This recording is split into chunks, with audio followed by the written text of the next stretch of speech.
Detective Chief Inspector Karen Pirie tucked her hands into the pockets of her down jacket.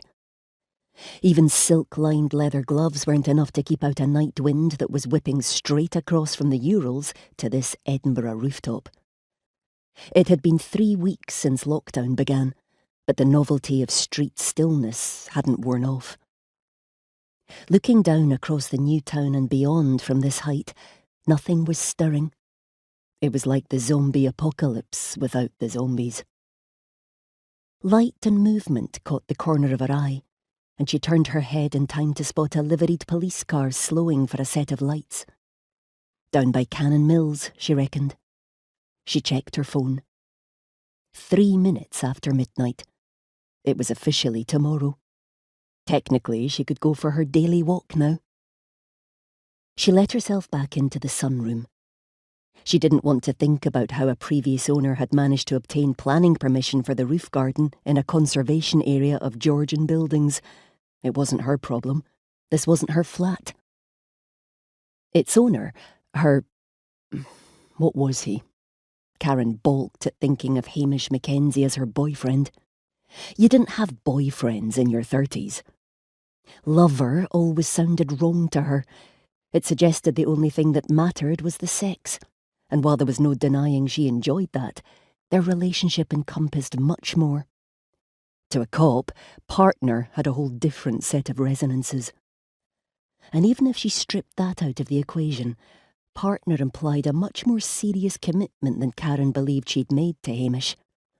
And significant other was downright embarrassing. There simply wasn't a word for what Hamish was to her.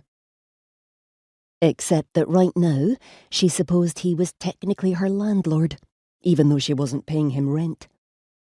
When the COVID-19 lockdown had been announced, he'd persuaded Karen to move into his flat.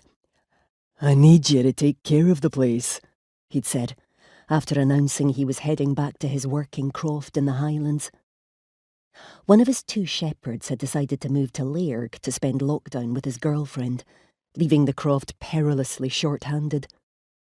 And no sooner had Hamish returned than he'd bought Dougie Brewster's struggling gin still and started making hand sanitizer, committing himself even further to Wester Ross. He turned on the charm. "You'd be doing me a favour, forwarding the post and making the place look occupied. I can't help being anxious about being burgled. It's not like your flat, where the whole block's festooned with CCTV. There was no denying his place was more spacious than her waterside apartment in Leith, and closer to her historic cases unit office in Gayfield Square. What had clinched the deal was Detective Sergeant Daisy Mortimer's swift acceptance of Karen's impetuous suggestion they could lock down together. That would never have worked in the confines of her own flat.